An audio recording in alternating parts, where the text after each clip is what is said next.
7시 32분 코끼리 열차. 황정은. 그 방은 아주 좁았다. 집의 형태가 비틀어져서 남동쪽 모서리가 예각이고 바닥이 고르지 않았다. 물을 흘려보면 알 수 있었다. 물은 빠르게 전진하다가 느리게 왼쪽으로 구부러지고 다시 빠르게 오른쪽으로 구부러져 동그랗게 고였다. 다탁을 펼치면 늘 한쪽 다리가 바닥에 닿지 않았다. 이상한 각도로 벽이 틀어져서 햇빛은 아주 짧은 시간 동안만 방 안으로 들어왔다가 급격하게 사라졌다. 그 거리에는 그런 집들이 많았다. 집들은 모두 비슷비슷하게 생겼다.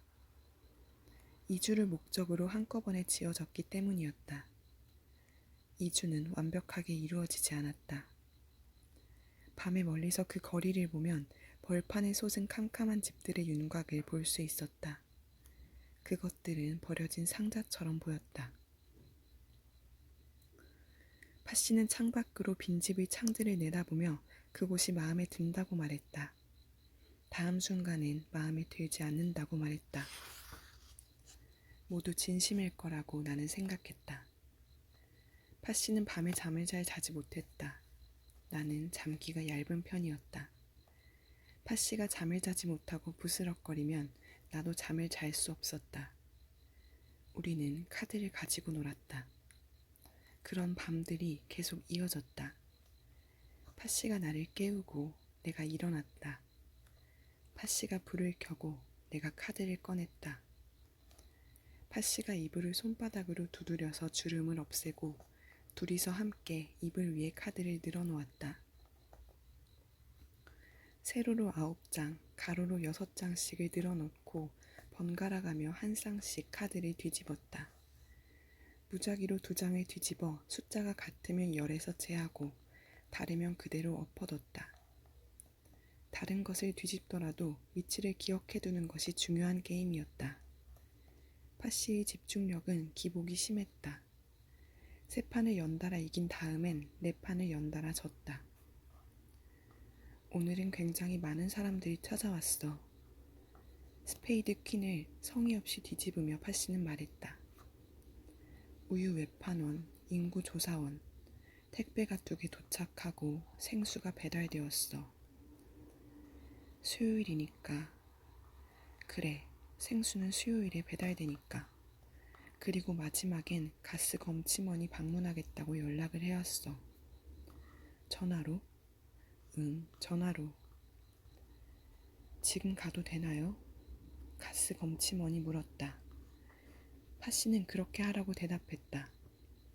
전화를 끊고 시계를 보았다. 5시가 조금 넘은 시각이었다.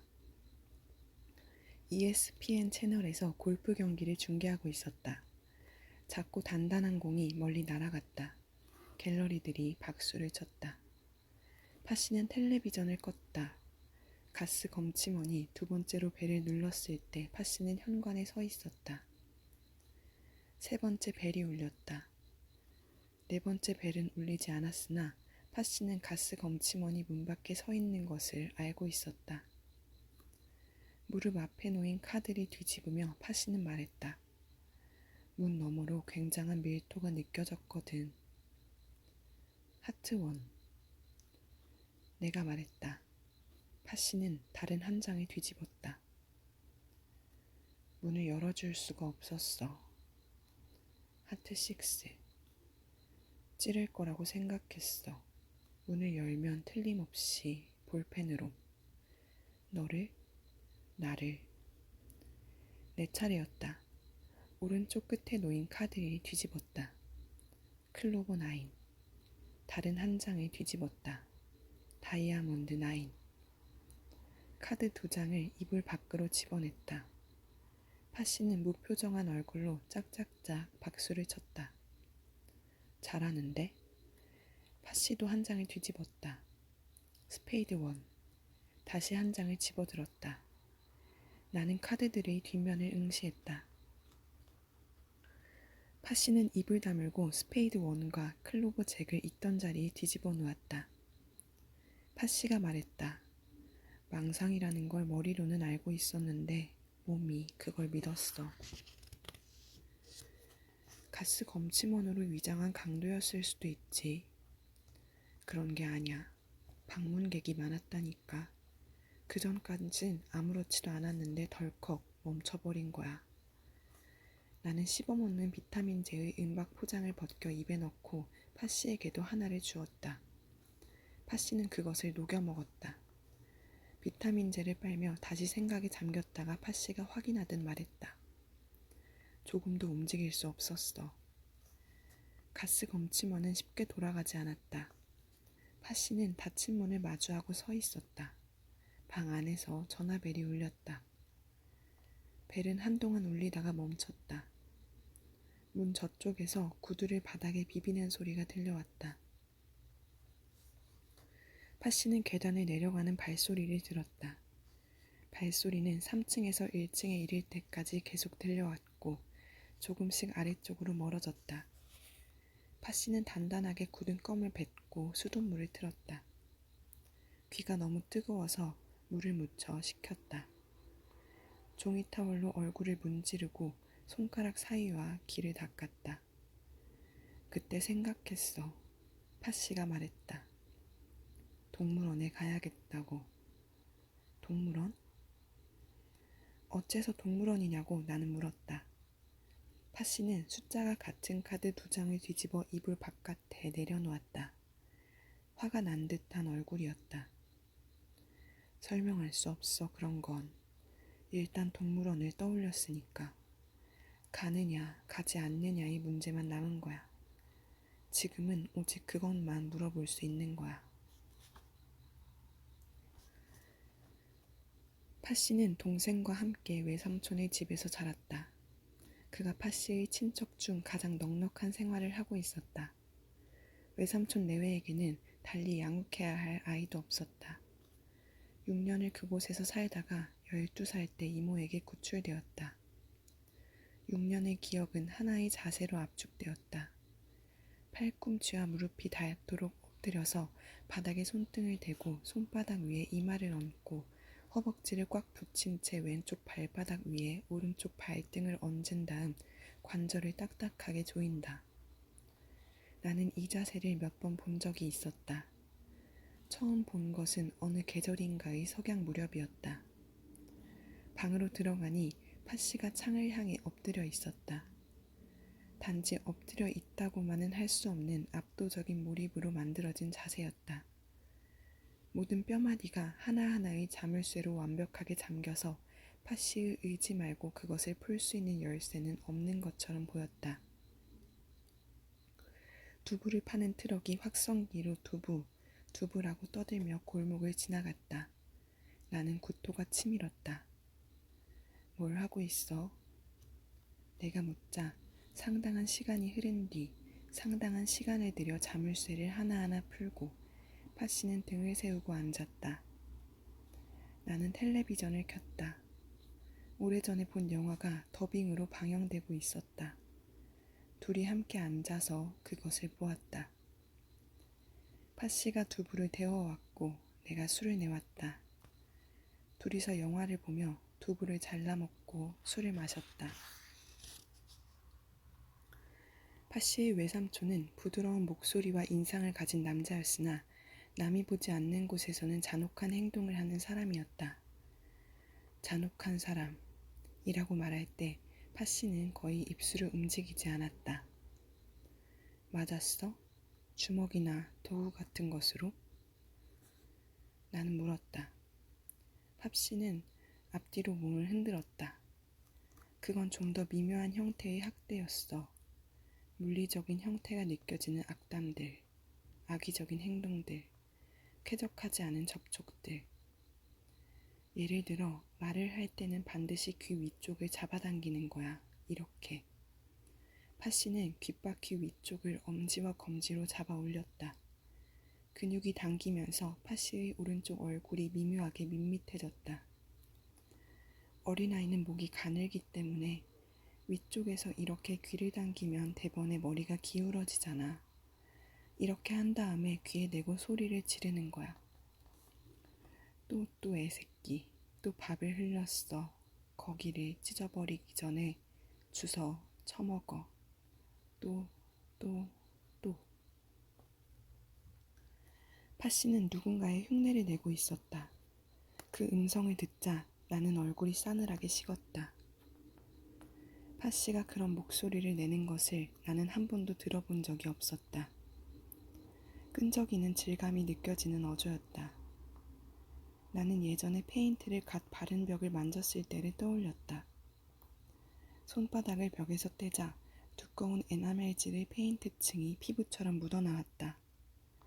온갖 종류의 세제를 사용해서 닦았는데도 제대로 지워지지 않았다. 그것을 들여다보는 느낌이었다. 파씨는 귀에서 손가락을 떼고 달아오른 귀를 손으로 문질렀다. 평범한 말도 그런 식으로 했어. 그럴 때 외삼촌의 입술엔 늘 침이 고여 있었는데 그 입술이 귀에 닿았어. 몇 번이나. 귀에 멍들어 본 적 있어? 나는 기억이 나지 않는다고 대답했다. 다른 부분하고는 좀 달라서 멍이 잘 들지 않아. 나는 나중에 귀에 멍을 만들려고 해본 적이 있었는데 잘 되지 않았어. 그런데 외삼촌이 만지고 나면 늘 귀에 멍이 들었어. 외숙모는 그걸 보고 아무 말도 하지 않았어? 아무 말도 하지 않았어. 모르는 것 같았어. 모르는 척하는 걸지도 몰라. 아무튼 외숙모는 일을 다녔고 저녁 늦게 돌아왔어. 표면적으로 그녀는 상냥한 편이었지만 어떤 선을 넘는 것을 용납하지 않았어. 거기다 외삼촌의 잔혹한 짓은 남에게 설명할 수 없는 점이 있었어. 외삼촌은 우리를 방에 세워두는 것을 가장 좋아했어. 세워두고 귀를 잡아당기거나 연필 같은 뾰족한 물건을 눈앞에서 흔들며 악담을 하는 거야. 몇 시간이고. 물을 마시고 화장실에서 용변도 봐가면서. 반드시 우리가 있는 곳으로 돌아와 질이 나쁜 말들을 퍼부었어. 우리는 서 있었어. 그런 걸 어떻게 설명해. 외삼촌이 우리를 세워두고 욕을 합니다. 그렇게? 외삼촌의 악담을 듣고 있으면 몸의 구조가 서서히 비틀어지고 달라지는 느낌이 들었어. 머리가 팔이고 팔이 다리고 다리가 팔이고 팔이 머리고 등이 배고 배가 등이고. 나는 다리에서 생각하고 손가락에서 생각했어. 악담을 견디면서. 이것은 이상하고 괴롭다고 생각했지만 그걸 남에게 이상하고 괴롭다고 말할 수가 없었어. 그게 왜 이상하고 괴롭게 여겨지는지 설명할 수 있는 방법이 없었어. 너무 어렸기 때문이었을지도 몰라. 그 집에서 지낸 마지막 해의 여름에 파씨는 머리를 발로 걷어차였다.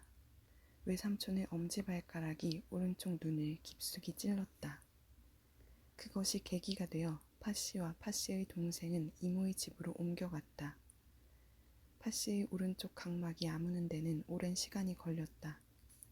미약하게 시력은 남았지만 심한 각막 혼탁이 발생했다. 왼쪽 눈을 감고 오른쪽 눈으로만 세계를 보면 모든 것에서 김이 피어오른다고 파씨는 말했다. 얼굴, 얼굴들, 거리, 거리들, 가로수, 가로수들, 불빛, 불빛들. 오른쪽 눈의 세계가 멀어져 버렸어. 나는 거리 감각을 잃어버렸어.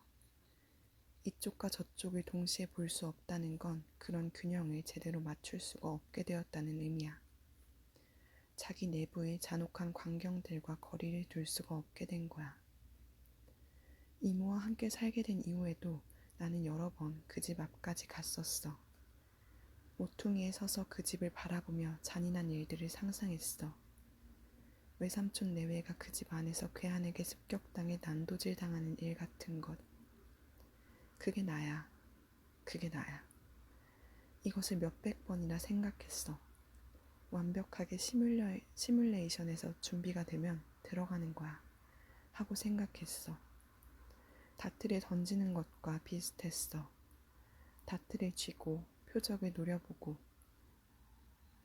표적의 동심원들을 머릿속으로 장악한 뒤 자신감이 생기면 다트를 던지는 거야. 머릿속으로 몇 번이나 세부적인 장면과 순서를 생각하고 녹초가 되어 이모의 집으로 돌아가곤 했어. 나는 기다렸어. 죽이고 싶고 죽여야 하고 죽여도 된다는 식으로 매끄럽게 생각이 발전하기를. 그런데 정말 죽여버렸어. 죽어버렸어. 외삼촌이 자유로에서 덤프트럭 밑에 처박혔어. 이모는 나와 동생을 장례식장에 데려갔어. 기리는 10살이었는데 모두 그 애가 말을 할 줄 모른다고 생각했어. 이모는 영정 앞에 우리와 함께 서서 외삼촌을 용서해야 한다고 말했어. 외삼촌은 할아버지 때문에 비뚤어진 거니까 모든 것이 완전히 외삼촌의 탓만은 아니라는 말이었어. 이모는 울었어. 그때 나는 이모의 말을 더는 알아들을 수 없었어. 나는 바닥에 떨어진 다트를 보고 있었어. 외삼촌이 갑자기 죽어버려서 표적을 잃은 다트는 바닥에 떨어지고 만 거야. 사라지지도 않고 에너지를 가득 담은 채 바닥에 놓여 있고 가운데 부분이 두툼한 다트의 붉고 단단한 몸통을 나는 언제까지나 응시하고 있었어. 이것은 아주 오래전의 일이야. 파씨는 조커 한 쌍을 뒤집으며 하품을 했다. 이제 이불 위에는 2장의 카드만 남아 있었다. 나는 남은 카드들을 뒤집었다. 클로버 잭. 파씨는 자기가 뒤집은 카드 다발을 내게 건넸다. 나는 그것을 세지 않고 내가 뒤집은 카드 다발과 섞었다. 누가 이겼어? 이불 속으로 다리를 집어넣으며 파씨가 물었다. 내가 이겼어. 거짓말. 그러면 네가 이겼어. 거짓말. 우리는 불을 끄고 누웠다. 사방이 조용했다. 여러 가지 것이 떠올랐다. 나는 잠이 잘 오지 않았다. 파씨는 조용해져서 잠들었나 싶으면 하품을 했다. 시계가 걸린 벽 쪽에서 초침이 움직이는 소리가 들려왔다. 나는 10개 잠이 들었다가 깨기를 반복했다. 초침 소리가 들리지 않으면 나는 내가 잠든 것을 알았다. 소리가 들려오면 잠에서 깬 것을 알았다. 파씨가 이불을 잡아당겼다. 동물원에 가자. 얼굴을 베개에 누르고 있는 듯 목소리가 짓눌린 채 들려왔다. 나는 고개를 끄덕였다. 파씨가 다시 이불을 잡아당겼다. 나는 방금 고개를 끄덕였다고 말해주었다. 가자고, 동물원에. 가자. 그래. 주말에? 주말에. 목요일에 나는 파씨의 동생에게 전화를 걸었다. 파씨의 동생은 자다 깨서 전화를 받았다. 나는 미안하다고 말하지 않았다. 통화를 하려면 어쩔 수 없이 벌어지는 일이었다. 파씨는 동생을 기린이라고 불렀다. 그 편이 훨씬 좋기 때문이라고 했다. 기린은 원래 기린의 원래 이름과 한 글자가 같았다. 기린은 언제나 잠을 자고 있었다. 전화를 하면 받지 않거나 자다 깨서 전화를 받았다. 기린은 돈이 다 떨어지고 냉장고가 완전히 빌 때까지 잠을 자다가 생활이 말할 수 없이 황폐해지면 세수를 하고 바깥으로 나가 아르바이트 자리를 얻었다. 어느 정도 돈이 모이면 냉장고를 가득 채운 뒤 일을 그만두고 다시 잠을 잤다. 기린은 일자리를 얻고자 하면 어떻게든 일자리를 얻었다. 보기 좋게 마른 데다 목소리가 아름답기 때문일 거라고 나는 생각하고 있었다. 동물원? 긴 하품 끝에 기린은 나와 똑같은 반응을 보였다. 응, 자야 되는데. 하루쯤 어때? 데리러 갈게, 주말에. 수도꼭지를 비트는 소리와 물이 흐르는 소리가 들려왔다. 나는 잠시 기다렸다.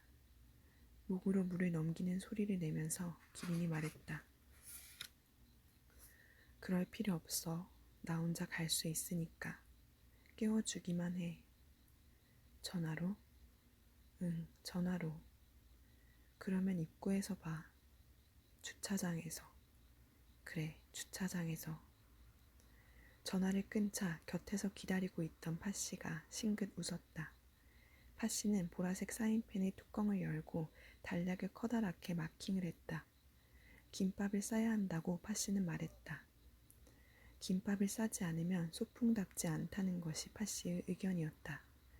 팥씨는 말했다. 소풍은 가서 소풍답지 않으면 즐겁지 않잖아.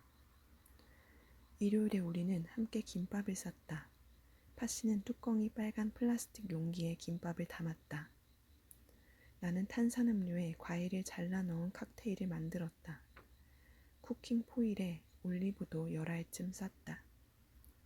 도시락을 준비하느라 꽤 시간이 걸렸고 기린이 한참 전화를 받지 않아 출발이 늦어졌다. 팥씨와 나는 3시가 조금 넘어 동물원으로 가는 전철을 탔다. 우리 말고는 2사람뿐이었다.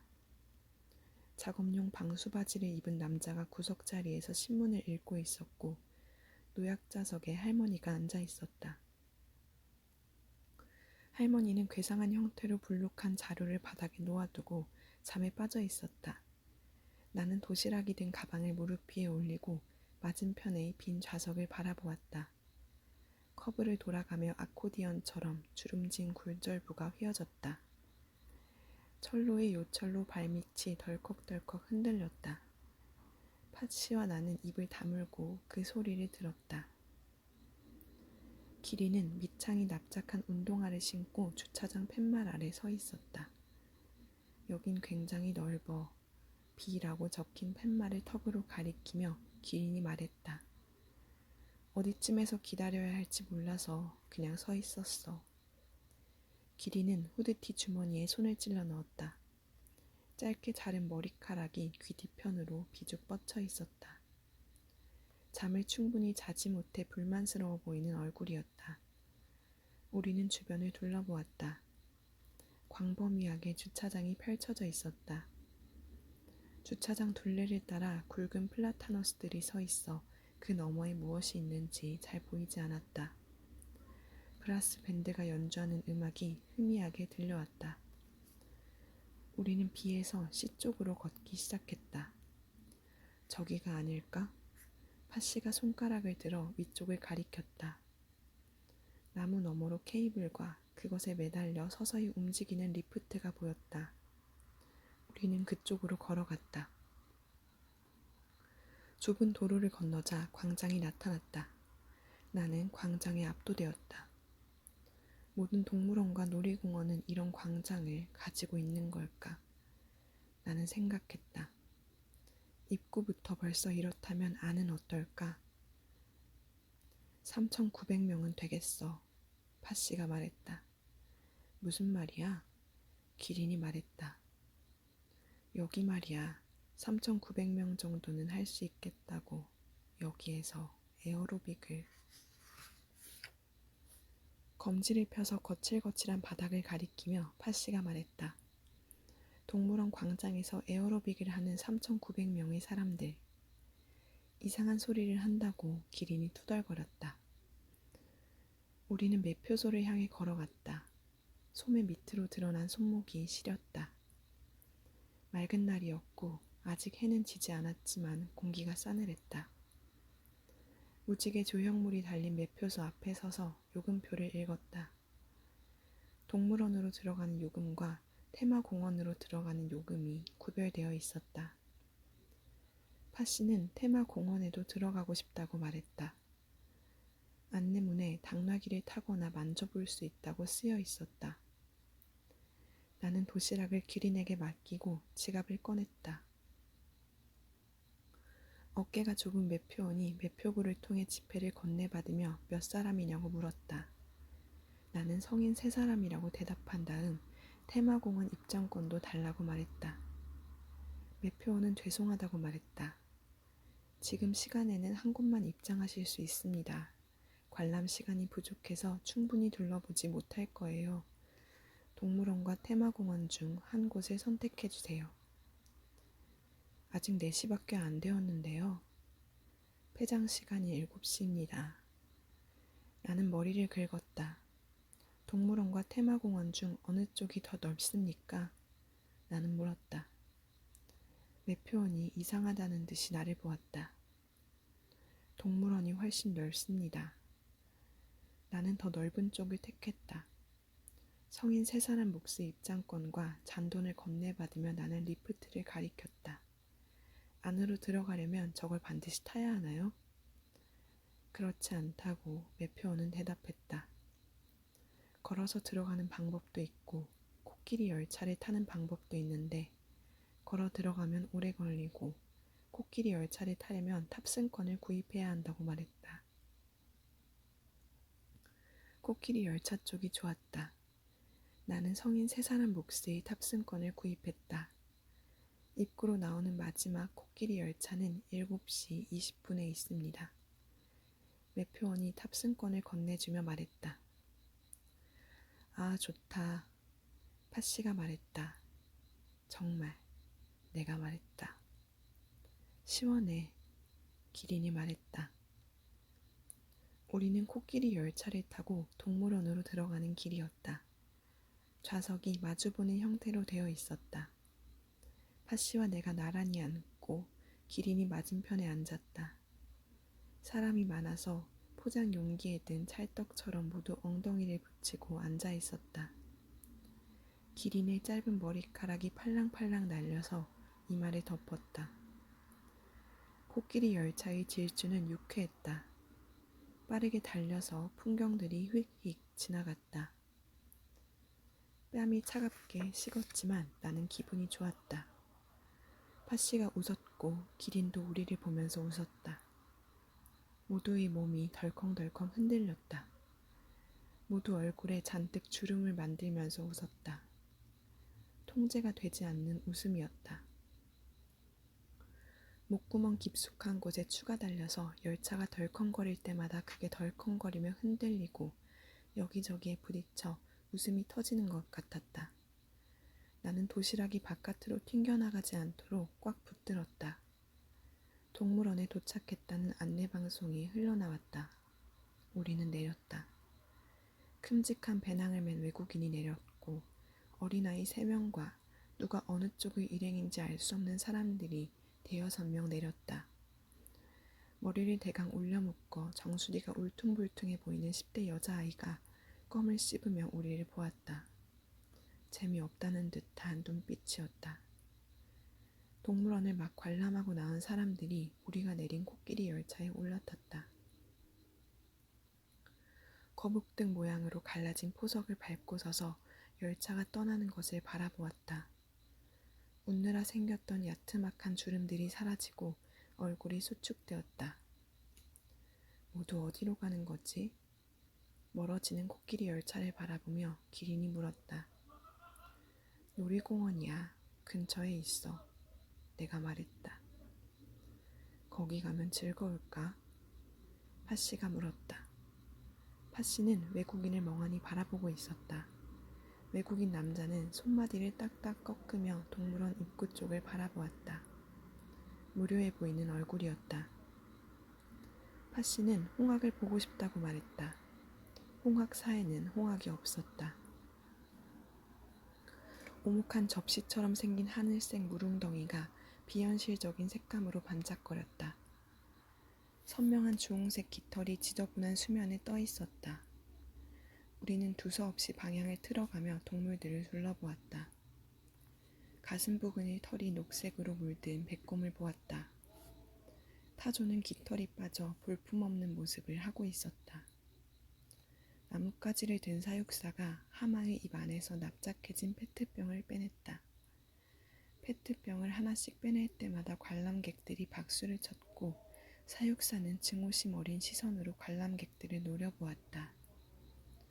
호롯이라는 이름이 적힌 안내판을 보고 팥씨와 기린이 한참 웃었다. 코끼리는 간신히 엉덩이만을 볼 수 있었다. 기린아, 기린이다. 팥씨가 손가락을 흔들며 말했다. 기린은 나무에 달린 플라스틱 통 속으로 자주색 혀를 들이밀어 건초를 먹고 있었다. 혀가 저렇게 긴 줄은 몰랐는데. 기린이 하품을 하고 난 뒤 헐거운 발음으로 말했다. 나는 사진을 좀 찍고 싶었다. 사진을 찍고 난 다음엔 우리 속으로 들어가 기린의 머리를 만지고 싶었다.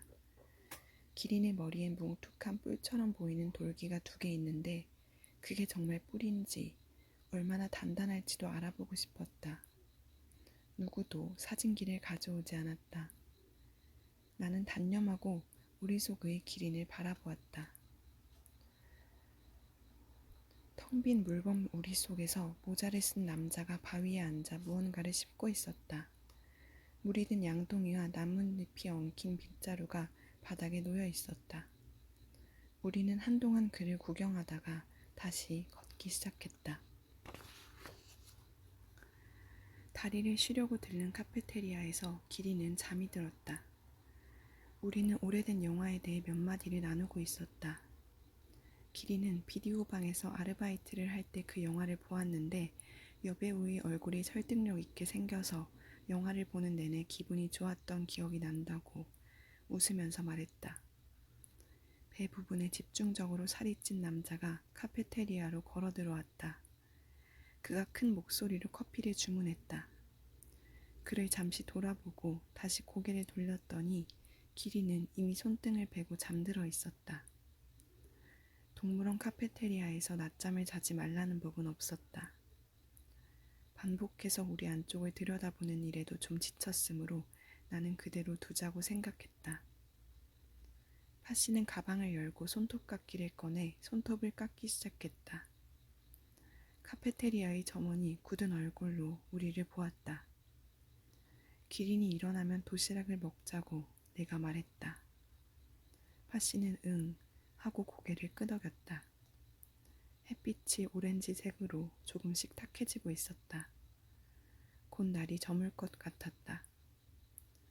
한산한 카페테리아에 손톱을 깎는 소리가 딱 하고 울렸다. 나는 손을 내리고 무릎 위에서 손가락을 펼쳤다.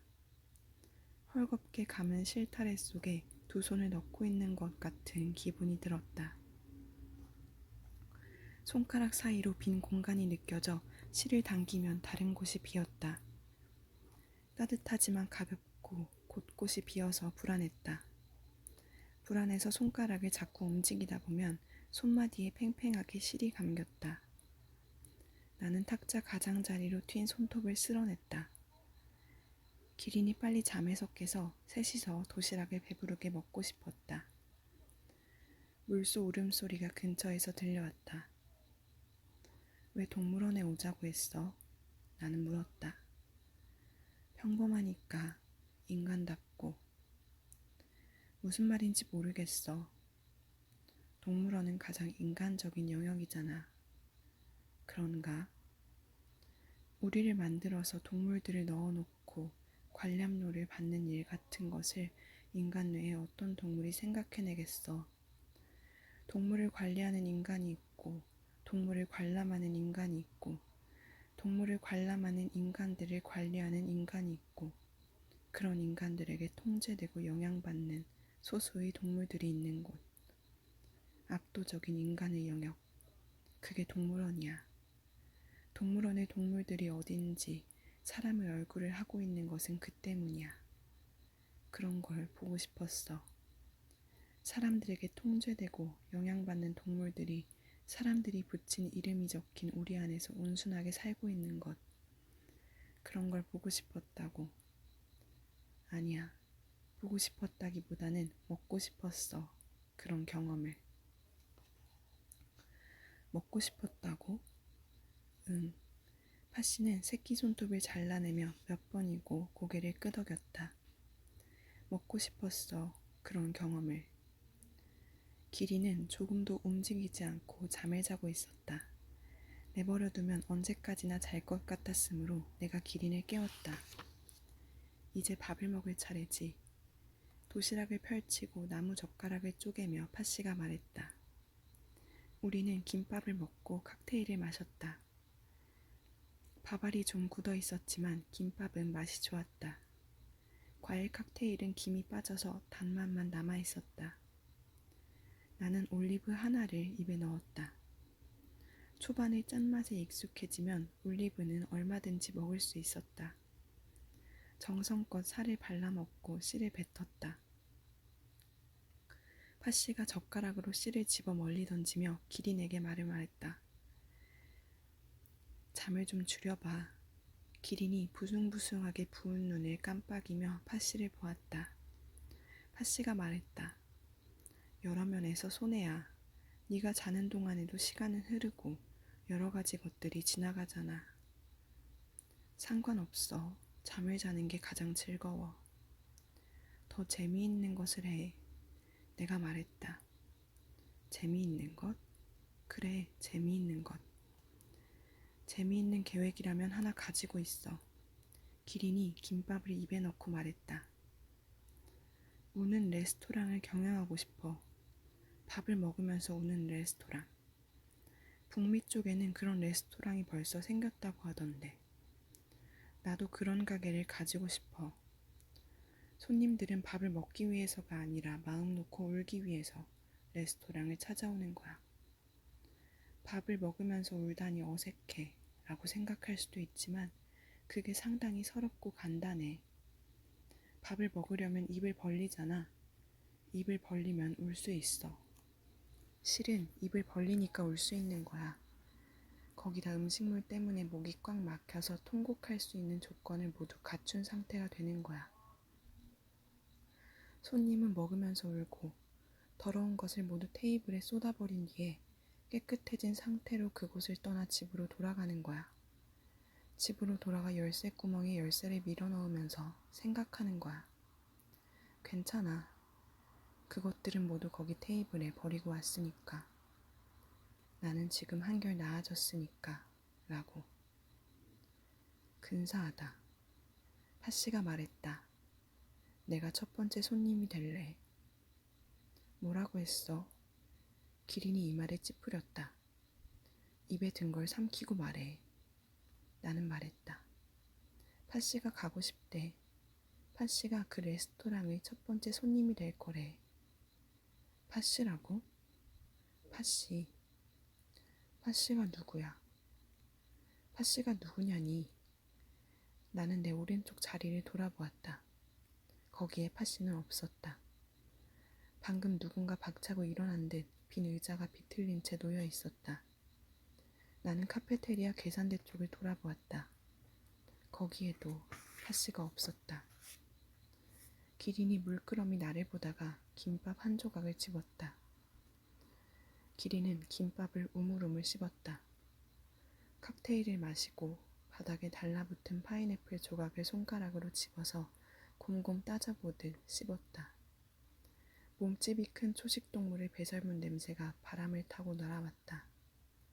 나는 쿠킹 포일을 구겨 휴지통을 향해 던졌다. 포일 뭉치는 휴지통 가장자리에 맞아 바닥으로 떨어졌다. 어째서 자기를 팥씨라고 불러? 휴지통을 응시하며 기린이 말했다. 기린은 파인애플 조각을 아직도 씹고 있었다. 나는 고개를 돌려 기린의 옆얼굴을 바라보았다. 기린이 주먹으로 턱을 받치며 뚱하게 말했다. 팥씨는 어렸을 때 우리가 기른 토끼의 이름이잖아. 왜 자기를 그런 것으로 불러? 터지겠구나 하고 나는 생각했다. 목덜미에서 단단하고 차가운 것이 부풀고 있었다. 손가락으로 더듬자 차갑고 축축하고 딱딱했다. 자꾸 부풀어서 팡 터지는 소리가 났다. 다트말인데 팥씨가 이마에 땀을 닦으며 말했다. 내 얼굴 앞으로 얼굴을 바짝 들이대고 있어 땀이 샘처럼 고인 모공이 자세히 들여다 보였다. 팥씨의 입김 때문에 내 속눈썹이 하늘거렸다. 나는 간지러워서 눈을 깜빡였다. 그 다트 말이야. 팥씨가 말했다. 고등학교를 졸업한 해였을 거야. 나는 벽에 등을 대고 앉아 있었는데 해가 진 뒤였고 오렌지를 손에 쥐고 있었어. 먹겠다는 생각도 없이 나는 껍질을 벗기기 시작했어.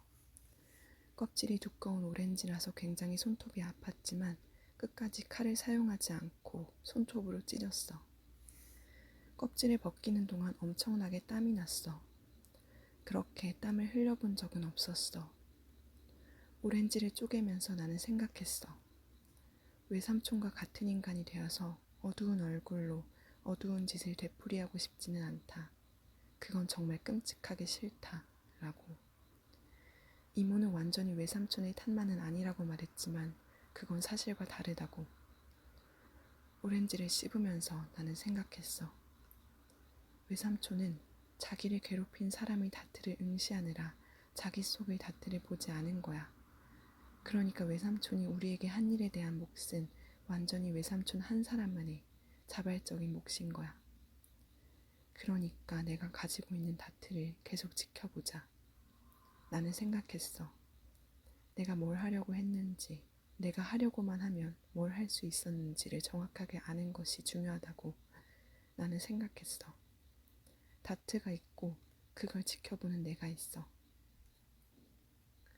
잔혹한 방법으로 어딘가에 보복하고 싶어하는 내가 있고 그것을 하지 않는 내가 있어. 외삼촌과 나는 바로 여기서 구별되는 거야. 나는 다트가 거기에 있다는 걸 알고 있고 그게 바로 그것이라는 걸 알고 있으니까. 이것은 상당히 안전하고 유리한 일이야. 있잖아. 자기 속에 그런 게 어디 있는지 모르거나 그런 걸 충분히 보려고 하지 않는 인간들은 자기가 받은 고통스러운 경험을 남에게 되풀이하는 거야. 할아버지가 아버지를 괴롭혔고 아버지가 자기를 괴롭혔고 이제 자기가 누군가를 괴롭혔다는 식의 어쩔 수가 없다는 식의 지저분한 연쇄를 되풀이하는 거야. 오렌지 하나를 먹으면서 나는 그걸 생각했어. 덕분에 다트는 별 탈 없이 여기 있어. 내가 다트를 보고 있으니까. 다트의 에너지는 전혀 사라지지 않아. 다트는 굉장해. 그것을 계속 들여다보는 나도 굉장해. 그런데 이것은 좀 쓸쓸한 일이야. 파씨는 말을 점점 빠르게 해서 나중엔 거의 숨을 쉬지 않고 말했다. 쓸쓸한 일이라고 파씨의 말을 내가 반했다. 기린이 천천히 하품을 한 뒤 나를 바라보았다. 해가 졌어. 응. 폐장이 몇 시야? 7시. 그럼 가자. 우리는 어둑한 비탈길을 내려왔다. 가방 속에서 빈 도시락이 달각거렸다. 샛길과 나무 뒤에서 사람들이 하나둘씩 나타나 비탈길에 합류했다. 나무와 캄캄한 철창들과 앞서 내려가는 사람들의 등이 부옇게 흐려졌다. 나는 메마른 눈을 문질렀다. 음료를 판매하는 가판대에서 얼음을 채운 콜라를 샀다. 빨대에 입을 대고 단숨에 반을 마신 뒤 기린에게 건네자 기린이 나머지 반을 마셨다. 차가운 날씨에 차가운 음료를 마셔 안팎으로 배가 싸늘하게 식었다고 기린이 투덜거렸다. 늑대들이 울부짖기 시작했다. 비탈길을 내려가던 사람들이 울부짖는 늑대를 보러 달려 올라갔다. 회중 전등을 든 남자가 스쿠터를 타고 비탈길에 내려왔다. 야, 야, 야. 그는 제규어 우리 앞에서 스쿠터를 앞뒤로 몰아가며 외쳤다. 회중 전등 불빛이 제규어의 날렵한 전방무늬 등을 훑었다. 약이 오른 제규어가 우리 속을 빠르게 왕복하며 이를 드러냈다. 그는 그런 식으로 야행성 동물들을 깨우고 다니는 모양이었다. 그는 다시 스쿠터를 몰아 아래쪽으로 내려갔다. 우리는 터벅터벅 비탈길을 내려갔다. 저것 봐, 기린이 말했다. 저 뿔 좀 봐. 소를 닮은 흰 동물들이 우리 속의 완만한 구릉지에 서 있었다. 목 부근의 뚜렷한 갈색을 제외하고는 몸의 대부분이 흰 빛깔이었다. 두 개의 긴 뿔이 등 쪽을 향해 활처럼 휘어 있었다. 흰 오릭스래. 기린이 안내문에 눈을 바짝 떼고 말했다.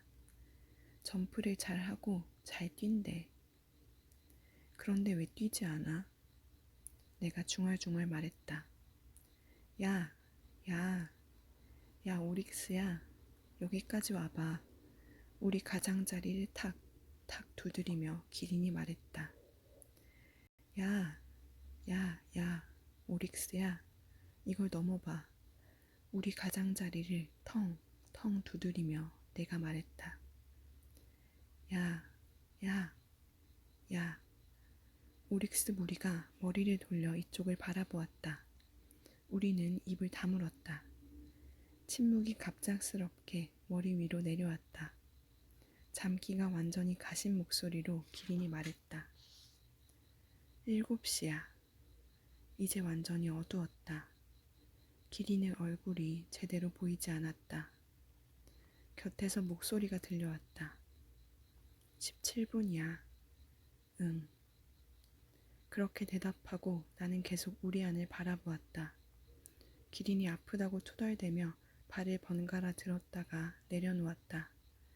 그런 뒤엔 모두 입을 다물었다. 밤에 짐승들이 깨어나 수런거리는 소리가 곳곳에서 들려왔다. 오릭스들의 눈이 편광 유리처럼 복잡한 빛깔로 반짝였다. 우리는 언제까지나 그것을 바라보고 있었다.